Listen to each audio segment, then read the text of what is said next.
The Divisions for Social Justice, or DSJ, is comprised of 20 divisions of APA that have come together to work on social justice issues, both within and outside of APA.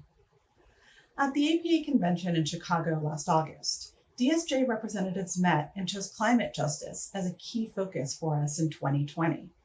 It's a crucial area with myriad human rights and social justice implications. It's a key topic for many areas of psychology and of interest to our many APA divisions. For example, I represent the Society for General Psychology, Division 1. Division 1 promotes the creation of coherence among psychology's diverse specialties by encouraging members to incorporate multiple perspectives from psychology's subdisciplines into their research, theory, and practice. Climate justice is just one example of a topic that benefits from this approach. Of course, we can't address climate justice or any social justice issues in a vacuum. For example, DSJ identified this topic and submitted our proposals before the COVID-19 pandemic or the resurgence of the Black Lives Matter movement and calls to defund and restructure an increasingly militarized police in the US. Social justice is interconnected, and you'll see evidence of this in the discussions presented here. Before we begin, I'd like to share a few of the foundational assumptions on which this session rests. The first is that there is irrefutable scientific evidence, as well as overwhelming scientific consensus, that our climate is changing due to human activity. The second foundation flows from this. Environmental problems are not actually environmental. They're problems of human behavior. Nature's problem is rooted in the actions of industrialized human societies. The third and final foundation is that the issue of climate change is interwoven and layered with systems of injustice, including systemic racism, sexism, and income inequality. Each affects the other, and the impact is compounded. This leaves some groups of people paying extraordinary costs, while others sacrifice little as the world's resources and habitability are compromised. I share these assumptions because our panelists are not seeking to debate about issues that are already clear. To do so is a waste of precious time that's better spent mobilizing to engage in meaningful research, education, practice, and advocacy that will help us work towards climate justice. We originally envisioned this session as a series of interactive working groups where panelists and attendees could come together to identify ways psychology and psychologists could engage in activism and policy change around climate justice. We've adapted this into a series of brief discussions among panelists focusing on action, activism, and policy change. We hope you'll join us in seeing this as a start to a larger conversation within psychology, as well as our local communities. Hi, everyone. My name is Dr. Anjhula Singh Bais. I'm speaking today with Dr. John Fraser and Dr. Jill Bloom. In my work with Amnesty International, we're looking at strategy and human rights from a global perspective. Traditionally, it's been founded by lawyers, but I am seeing in real time how much psychology has to offer, at the table of human rights. And I think one of the greatest human rights issues of our time is the climate crisis. And, this year with the APA convention being online precisely because of the COVID-19 crisis, there's a lot to think about. Dr. John, your work revolves around youth and, the sort of cognitive mediation of trauma.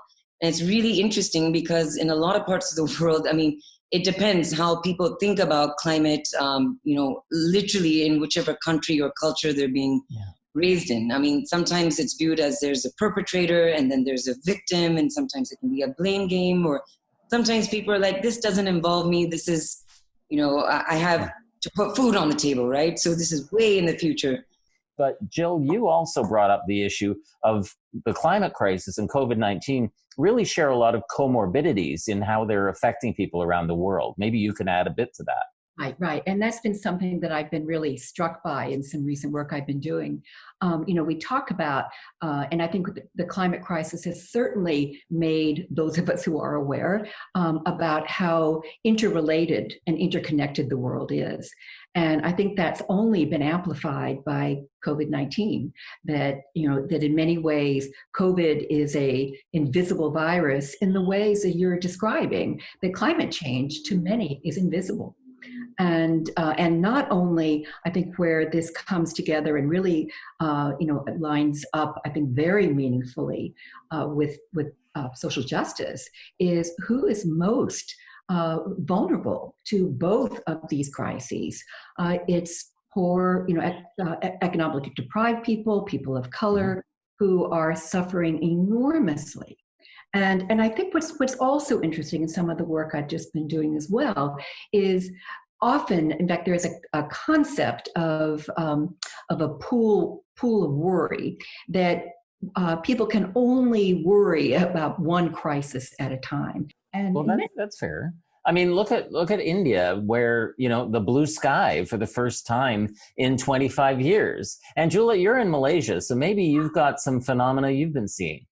Well, I mean, yes, the heat. I mean, anyways, Malaysia is a tropical country, but the heat is soaring, and we know that when we cut the sort of palm trees in the annual deforesting, there is a smog that billows everywhere to Indonesia, Malaysia, Singapore. And what's very interesting is these person-made, arbitrary, in a way, human boundaries, airspace, that doesn't really apply to climate properly. What airspace? It's a shared common. Yeah. And what's very interesting is Singapore, in a landmark case, took Malaysia and Indonesia to task and said, your pollution and our inability to breathe, literally the index was way out of control.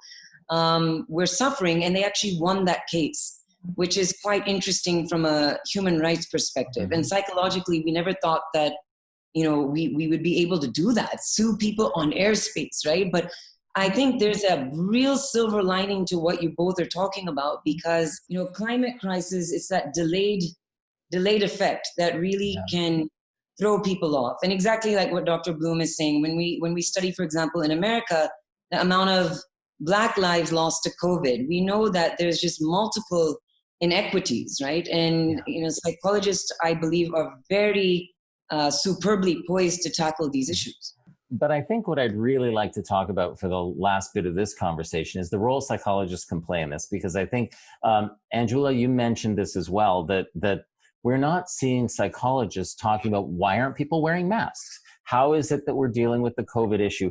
Psychologists tend to not be at the table. There is a desire by the media to move away from psychologists by the assumption that we work in clinical practice only and don't have the ability to advise on policy. And I think that's one of our great deficits in psychology that we could do a much better job at. Because when I think of the diversity of people working in psychology, there are so many different ways that we can bring these tools into public discourse.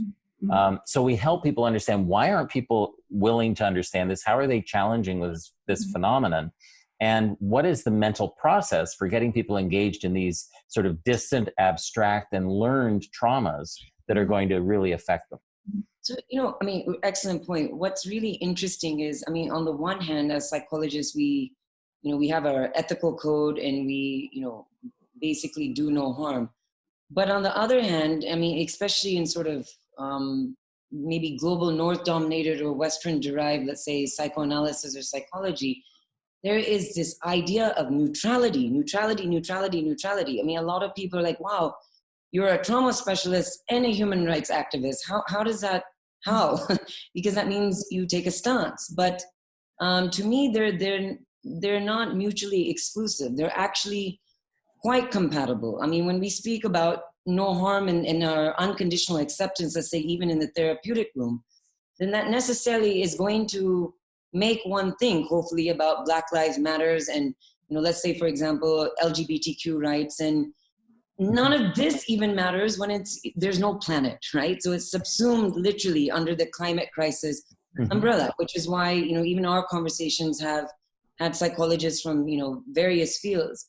And from an international psychology perspective, I think listening to what both of you are sharing today, I think there is going to be a need for a special emphasis on indigenous psychologies, because if you look at the urbanization, we are out of rhythm. I mean, it's kind of office to work, everything is AC. And how are you feeling the heat in Malaysia? I mean, it's AC to AC, right, even in Malaysia, right? So we need that experiential experience of what it means to experience the climate crisis. And indigenous psychology has amazing wisdom where they're literally in rhythm with the earth, and that needs to be listened to.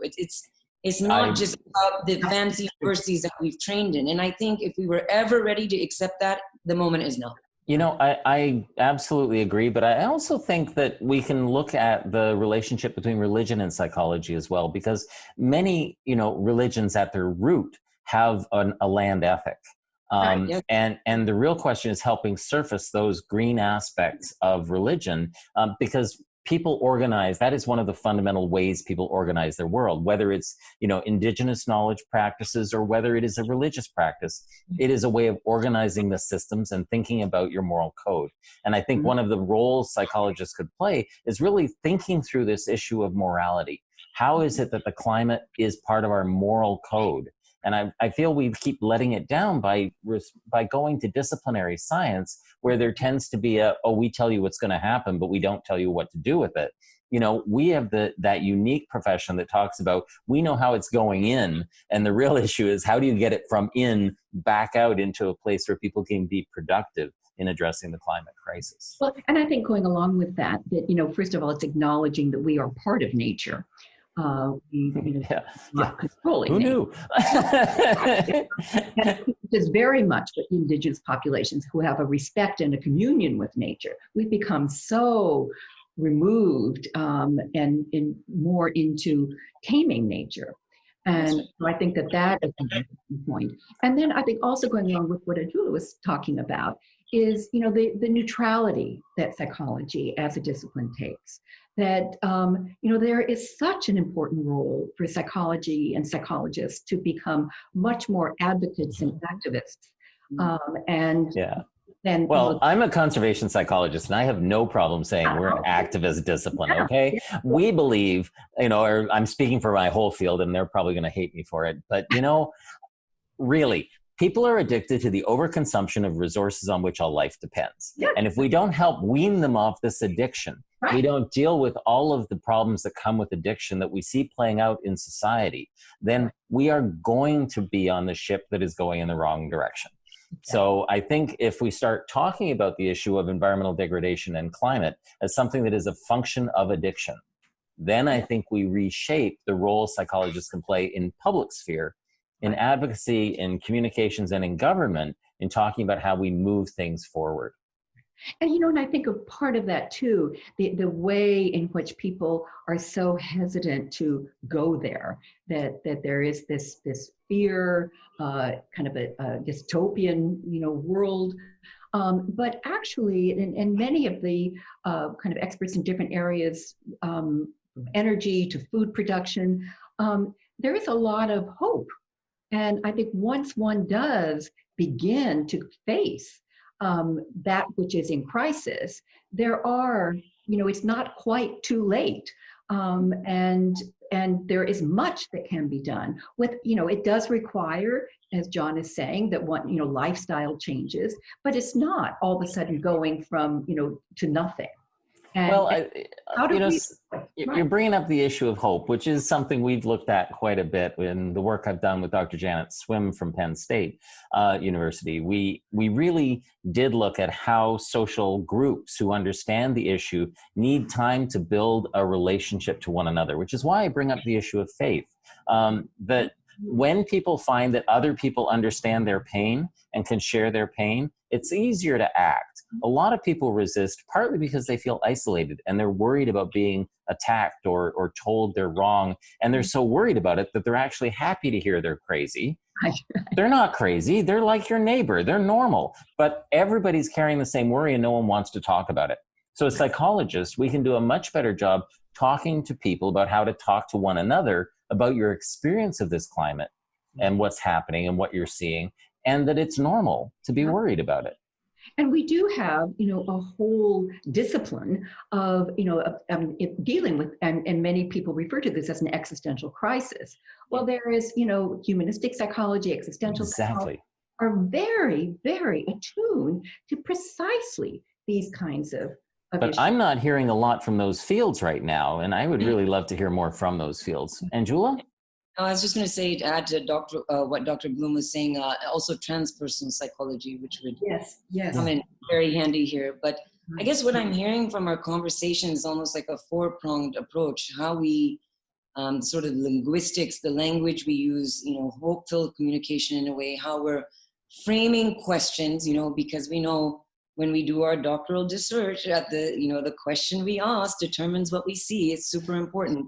The intersectionality of what you're both talking about. I think as psychologists, we need to do, even more work on putting different forms of psychology out there. We know because of popular media in Hollywood that isn't it all just about the shrink and the couch, and it goes way beyond that, right?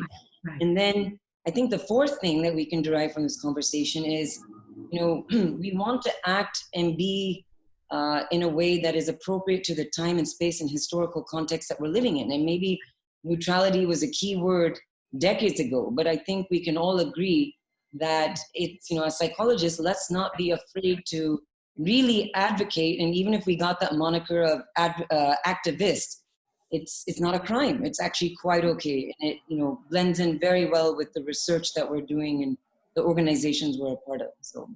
You really summarized that well, and we're kind of out of time. So I think we should probably wind up here. Is that okay? Thank you very much for joining our conversation of psychology and social justice. Thanks. Hi, everyone. Welcome. This morning, we'll be chatting amongst all psychologists, and we have been thinking about the role of climate change and how our work in various disciplines of psychology really address that.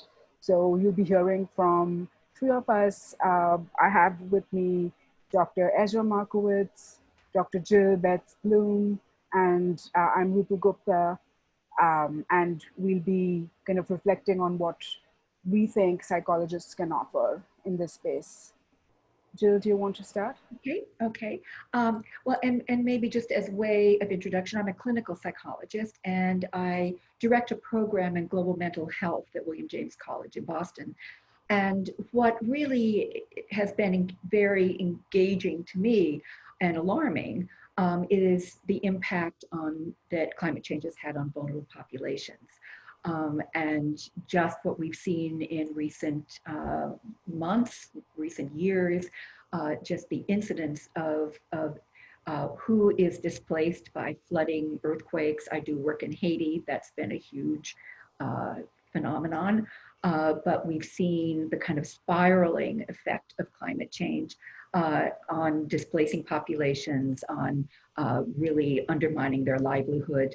And it's really these more vulnerable populations who are least able to cope with these exigencies, where the West, which is more responsible for bringing about these changes, is most able to cope. And so that's alarmed me. That has really raised a level of activism and made me be very aware of, as psychologists, what is our role. And I believe that psychology has a very, very important role to play, yet it has been, I think, not fully recognized.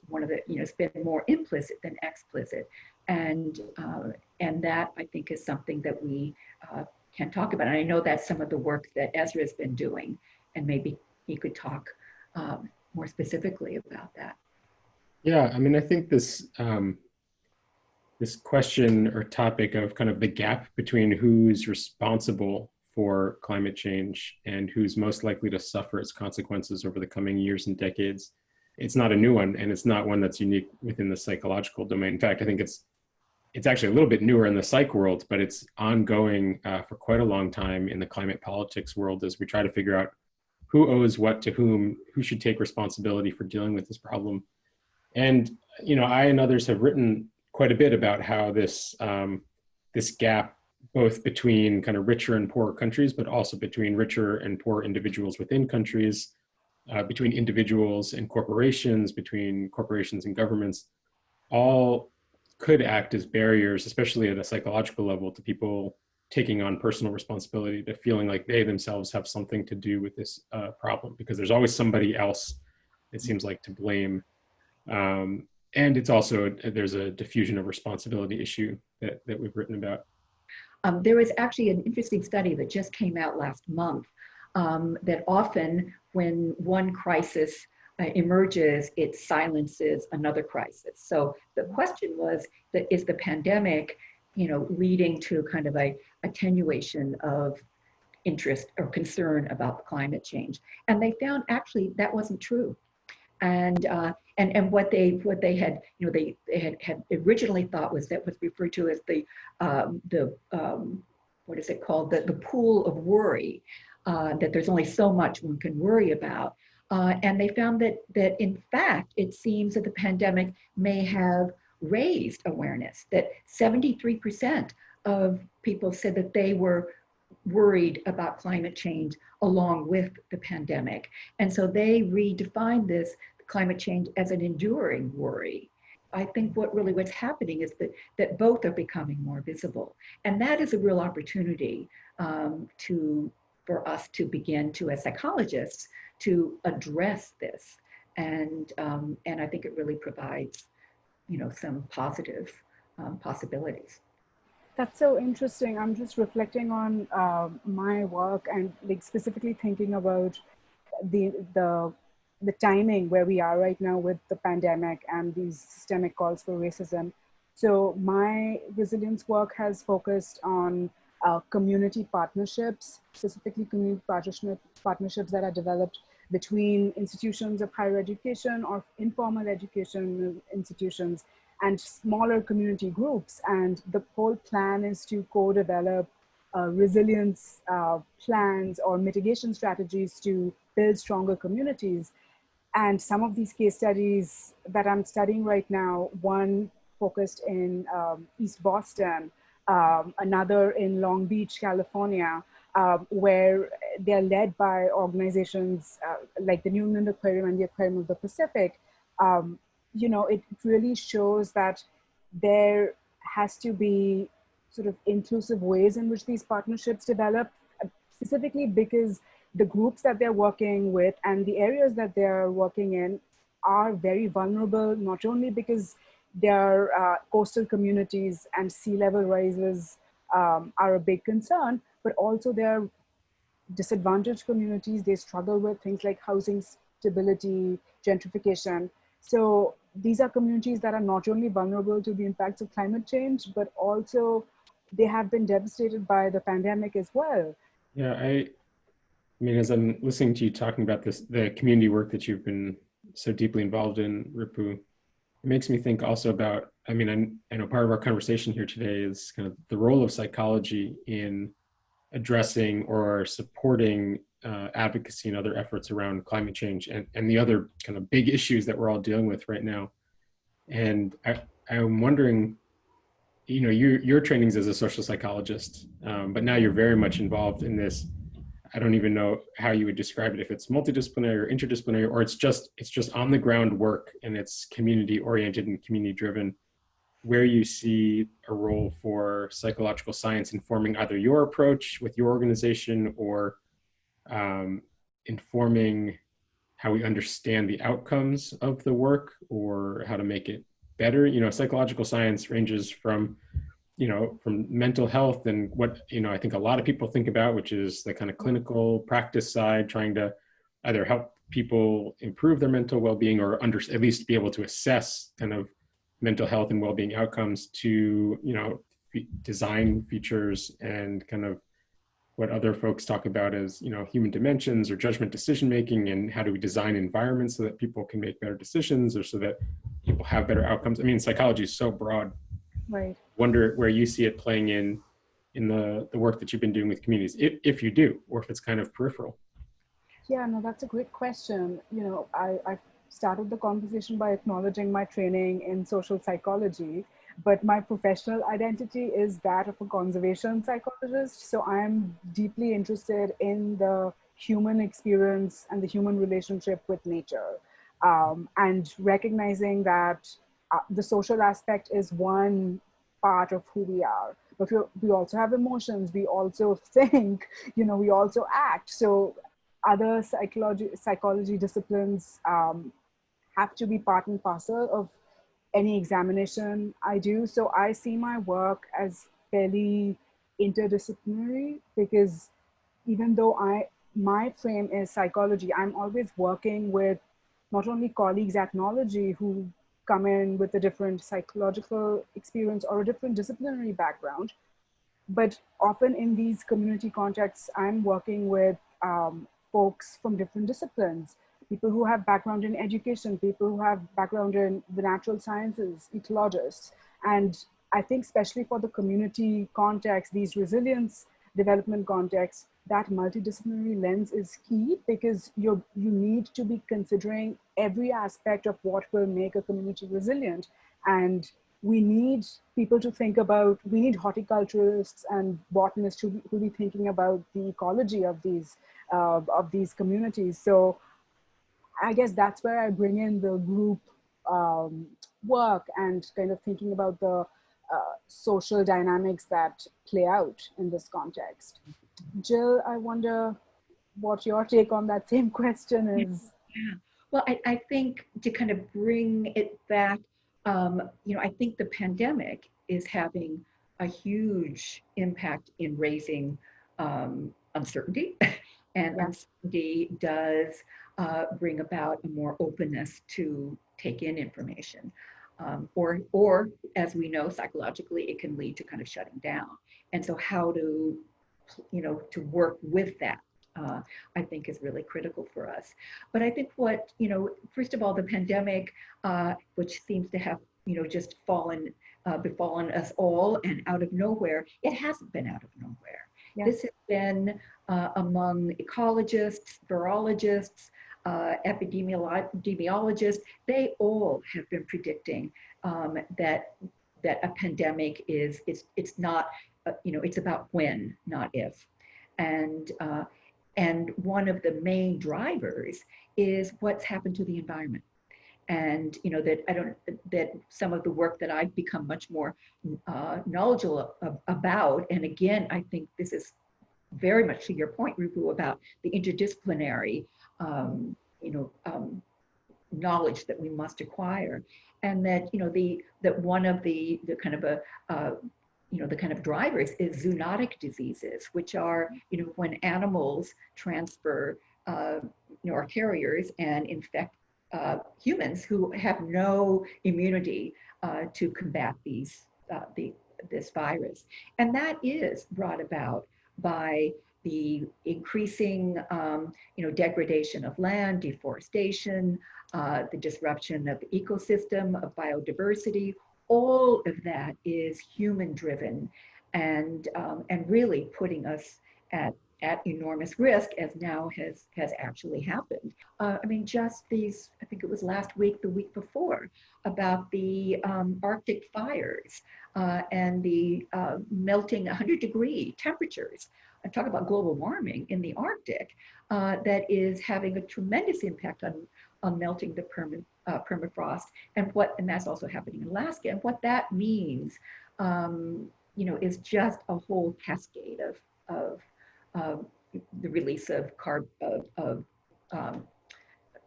green gases. All of this is catastrophic, and I think if people can start to see now, this is the impact. It's not so invisible. It's becoming increasingly visible. And to make that connection, which once you do, is undeniable, between climate change and the pandemic. They are so interrelated. So that's a roundabout response to your question, but I think it really means that we have to very much communicate this, and it really becomes critical for action now. Yeah, I mean, I also, as we're looking at the very heterogeneous responses to the pandemic across nations and even within countries, across subpopulations or across different states within the US, I think it really, one of the things that I hope that it drives home for lots of folks is that the outcomes that are going to happen as a result of climate change and whatever other disasters we're going to face over the course of the 21st century will not be driven exclusively by our politics and institutions, and they won't be driven exclusively by the actions of individuals. That it's truly, it's going to emerge, whatever happens, good or bad, will emerge from the confluence of our politics and systems and our behavior. We can't, it's become very clear that we can't rely solely on individuals to solve big collective action problems. And yet you can't solve big collective action problems without individuals being engaged, right? That's, I think that's been hopefully a core take-home lesson of the pandemic already, just within the US. And I think that's a critical lesson for climate change as well. And for people who are on kind of, there are certainly folks who say, don't worry about psychology and behavior, climate change, if we're gonna solve it, it all has to do with, politics and economics. And there are other people who say, no, you really, it's about human behavior. And I think both of the camps that are very strident in being on one side or the other are wrong. And I do hope that the pandemic really helps drive that home, that it's, whatever is going to happen will be the result of the combination of what people do and within what systems they're making those decisions or choices. And I think related to that, what also has surfaced and kind of bringing this into who's most affected by the pandemic and climate change. We've seen, since the disproportionate impact of both contracting COVID and deaths is among low income and people of color. And now we have just in the end of May with George Floyd's murder. And all of that has raised awareness of the outrage at who is vulnerable in this way. I mean, and really, I think it is raising awareness too. We've seen, I think, how sustainable remains to be seen, but we have seen an all new kind of response to Black Lives Matter. And again, I think it's Black populations, as Rupu was saying, who have the least access to green spaces, who experience the most food insecurity, and who live amidst the highest levels of pollutants. And all of that contributes, as we know, to underlying health conditions, which make one more vulnerable to COVID. So again, I think we're seeing this kind of, convergence of all of, the pandemic, of the state of the environment and who is most affected, really rallying and bringing awareness. So where do we go from here? And I think is an important question. Not to go too deep into that rabbit hole, but just thinking about our role, I think one of the very critical things psychologists can offer is understand the long-term trajectory of some of these changes, because they involve human systems as well as these ecological systems. And so to be very realistic about what changes we might see, some of what you were talking about, Jill, in terms of the awareness, the changes in how we are thinking about vulnerability and the causes of systemic racism, these things don't change overnight. It's a different worldview, and we need to be respectful of the time those phenomenological experiences take. Well, and Ezra, that seems related to some of your work on looking at kind of morality and how important that is in addressing human behavior. Yeah, I mean, again, I don't know. Maybe I'm a little bit more cautious in my hope that we will draw lessons from our current crises, our current immediate crises, to how we'll respond to climate change. But I do think that there's, I mean, I would agree that there is a role for, in a critical role for kind of moral engagement across the spectrum, with respect to potentially, I don't know if like a moral reawakening is what we're aiming at, but that there's a really critical role for people to come to identify their own actions and the need for collective action in moral terms, that really can shift how people think about a problem and potentially take action or not. And what we're seeing going on with the anti-racism protests and with, I think, very, or at least I think it's widespread or growing recognition of the disparities in who the pandemic is affecting, that you do have that there's a moral component to that, and it's harder and harder for people to ignore that. And I think it's been relatively easy for Americans in particular, and for people in the West, to ignore the moral components of climate change. And it does become, I mean, it's a shame that it takes local impact for this to shift, but it becomes harder to ignore that, I think, in the climate domain as things hit closer to home, even if they're not hitting personally for people yet with climate.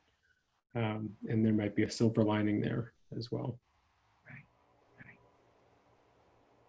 You know, I also, I'm curious what both of you think, that, that within, psychology and some of the theoretical orientations, I mean, the whole, area of existential psychology, humanistic psychology, that does address these kind of larger, kind of moral dilemmas, and, and how that can, be expanded, offer ways of addressing this crisis, and certainly Rupu within social psychology and community psychology.